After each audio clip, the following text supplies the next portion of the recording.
ঘি ছাড়া আমাদের চলেই না। আর সেটা যদি হয় বাসায় রেগুলার দুধ থেকে ঘি তৈরি করা, তাহলে তো কথাই নেই। আজকে আমি 4 কেজি বাসার দুধ দিয়ে ঘি তৈরি করব।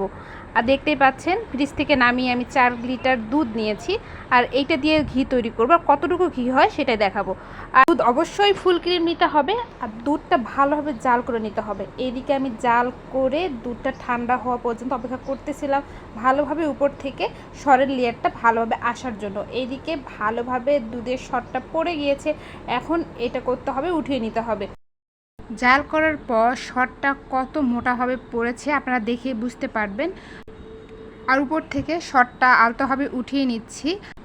আর সরটাতে বোঝা যাচ্ছে যে ঘি কতটুকু আছে, যে গোল্ডেন কালার দেখা যাচ্ছে, এগুলোই হচ্ছে ঘি। সর থেকে খুব সহজেই বাটার তৈরি করা যায়। কোনো এক ভিডিওতে আপনাদের সঙ্গে শেয়ার করব কীভাবে বাটার তৈরি করতে হয়। আর এইদিকে আমি সবটুকু একটা চামচের সাহায্যে সরগুলো ফেটে নিচ্ছি। আপনারা চাইলে হাত দিয়ে মথে নিতে পারেন।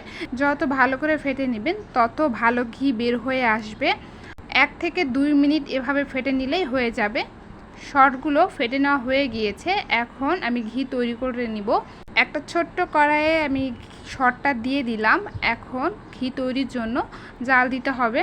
চুলার আঁচটা একটু মিডিয়ামে রেখে আমি আবারও চামচের সাহায্যে একটু ফেটে নিচ্ছি।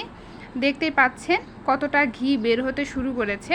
চাইলে যে কেউ এভাবে ঘি তৈরি করে নিতে পারে। বাসায় রেগুলার থাকা দুধ দিয়েই আপনারা চাইলে ঘি তৈরি করে নিতে পারেন।